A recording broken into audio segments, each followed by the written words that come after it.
तो हेलो दोस्तों, जिज्ञासा कोचिंग क्लासेस के यूट्यूब चैनल पर आप सभी का स्वागत है। तो जैसा कि आज की क्लास में हम लोग पढ़ेंगे प्रतिस्थापन विधि। परीक्षा के दृष्टिकोण से यह टॉपिक बहुत ही इंपॉर्टेंट है। तो आज की क्लास में हम लोग सीखेंगे प्रतिस्थापन विधि से किसी भी समीकरण को कैसे हल किया जाता है। तो आइए बिना देर किए वीडियो को शुरुआत करते हैं। तो जब भी आपके सामने दे दे कि x प्लस वाई बराबर 5, 2x माइनस 3y बराबर 4 और इसको हल करना है किस विधि से? प्रतिस्थापन विधि से। तो सर्वप्रथम आपको करना क्या है, पहले वाले को मान लेना है समीकरण 1 और दूसरे को मान लेना है समीकरण 2। ये हमारा हो गया समीकरण 1 और ये हो गया समीकरण 2। अब प्रतिस्थापन विधि में करते क्या है, समीकरण 1 या फिर समीकरण 2 दोनों में से किसी एक समीकरण को ले लेंगे। तो हम यहाँ पर समीकरण 1 को लेने जा रहे हैं। तो लिखेंगे यहाँ पर समीकरण 1 में समीकरण 1 से y को प्रतिस्थापित करने पर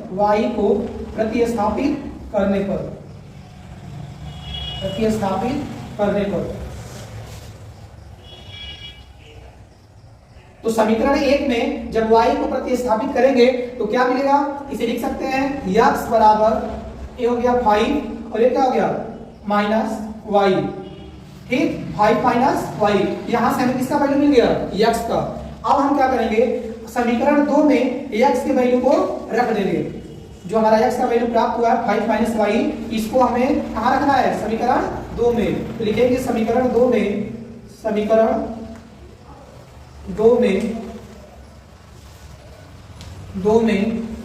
x के मान को रखने पर, ठीक, x का मान समीकरण 2 में रखने पर तो हमें क्या मिलेगा, हमें मिलेगा समीकरण जो 2 है 2x माइनस 3y बराबर 4।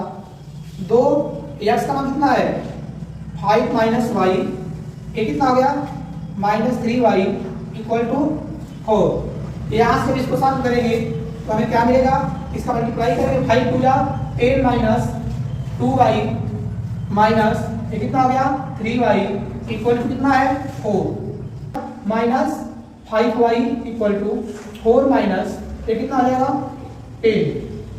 ये हो गया माइनस 5y इक्वल टू लिख सकते हैं माइनस 6। अब माइनस माइनस कैंसिल तो y का वैल्यू कितना आ जाएगा 6/5। तो यहां से हमें y का वैल्यू प्राप्त हो गया। अब हमें किसका मान पता करना है, x का।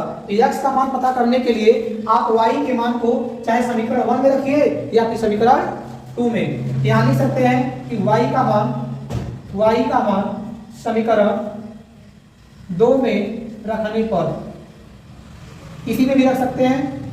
जब समीकरण 2 में रखेंगे तो क्या मिलेगा, समीकरण 2 हमारा है 2x माइनस 3y बराबर कितना 4। ये हो जाएगा 2x माइनस 3 गुणे y का कितना मान है, ये आपका 6/5 इक्वल टू 4। हल करेंगे इसको तो 2x माइनस 18/5 इक्वल टू 4। ये हो जाएगा 2x इक्वल टू 4 प्लस 18/5।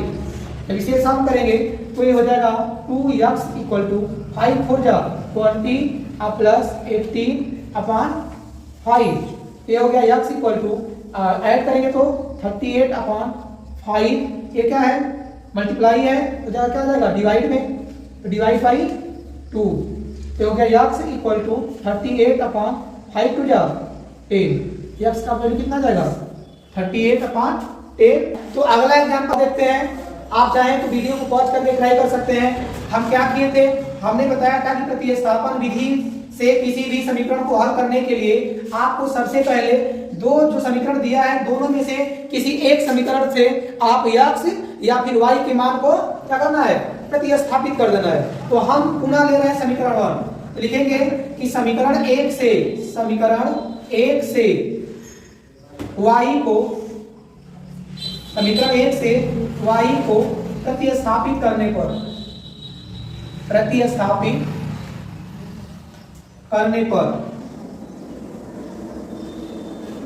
अब समीकरण 1 क्या है हमारा, ये है आपका 3x प्लस 4y बराबर कितना है 10। 3x प्लस 4y बराबर 10। तो यहां से हमें y को प्रतिस्थापित करना है। इसे लिख सकते हैं 3x बराबर ये कितना है 10 और ये प्लस क्या आ जाएगा माइनस कितना 4y। ठीक, अब यहाँ से x का वैल्यू फाइंड करने के लिए लिख सकते हैं कितना 10 माइनस 4y बटा 3। ठीक, अब जैसे ही हमें x का मान पता चल गया, अब x का मान हम समीकरण किसमें रखेंगे 2 में।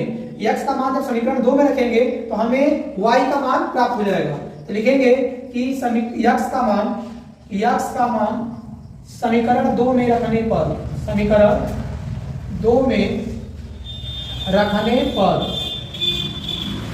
अब जैसे ही समीकरण 2 में x का मान रखेंगे तो देखिए समीकरण 2 क्या है 2x माइनस 2y बराबर 2, 2x माइनस 2y बराबर 2। अब हमें x को हटा के क्या लिखना है 10 माइनस 4y बटा 3। ठीक, और माइनस ये आपका 2y बराबर 2। जैसे ही इसे सॉल्व करेंगे तो देखिए ये ब्रैकेट के बाहर जब कोई संख्या रहता है और वहां पर कोई सिंबल नहीं है तो सबको पता है कि मल्टीप्लाई करते हैं, और नीचे आपका 1 साइलेंट रहता है क्योंकि 2 एक परिमेय संख्या है।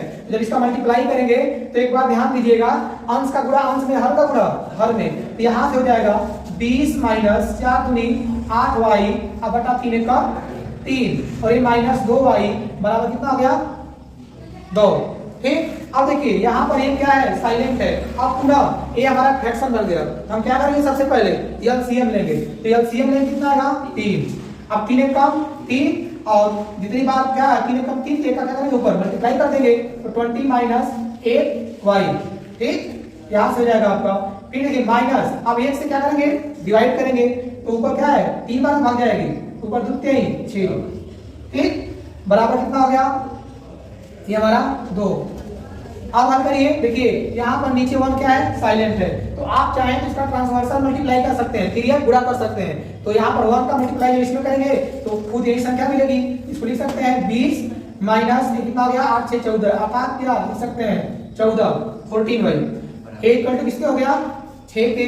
अब हम इसको लिख सकते हैं minus 14y equal to 6 plus क्या आ जाएगा माइनस 20, माइनस ये हो गया 14y बराबर माइनस 14, माइनस से माइनस कैंसिल, माइनस से माइनस कैंसिल, तो हमें मिलेगा क्या y बराबर लिख सकते हैं y बराबर 14 बटा कितना 14 था, तो y का मान कितना आ गया 1, y का वैल्यू 1 आ गया। अब देखिए y का वैल्यू जैसे हम फाइंड किए, अभी हमें x का मान बताना है। तो x का मान बताने के लिए जो समीकरण 1 में 2 में या फिर यहाँ पर x का जो मान प्राप्त किए हैं, तो हम समीकरण 1 में इसका मान रख दे रहे हैं, y का मान समीकरण 1 में रखने पर, 1 में रखने पर, तो जैसे ही y का मान समीकरण 1 में रखेंगे तो हमें x का मान प्राप्त होगा। तो x का मान जो समीकरण 1 है यह है आपका 3x plus 4y, 3x plus 4y बराबर कितना है यह है आपका 10। अब देखिए 3x प्लस ये हमारा 4 है गुणे y का वैल्यू 1, तो 1 तो आपका ऑलरेडी साइलेंट रहता है, लिखे या ना लिखे, ये कितना हो गया 10, ये हो गया 3x बराबर ये हो गया 10 माइनस 4, अर्थात x बराबर लिख सकते हैं 6 बटा 3, और काटेंगे तो x का मान कितना गया 2, 3 दूनी 6। ये है आपका x का मान, ये है आपका y का मान। तो उम्मीद करते हैं कि वीडियो आपको पसंद आई होगी, और यदि अभी आप चैनल पर नए हैं तो चैनल को लाइक सब्सक्राइब और शेयर अवश्य करें, और ऐसे ही वीडियो के लिए बने रहें हमारे चैनल पर। मिलते हैं अगली वीडियो में, धन्यवाद।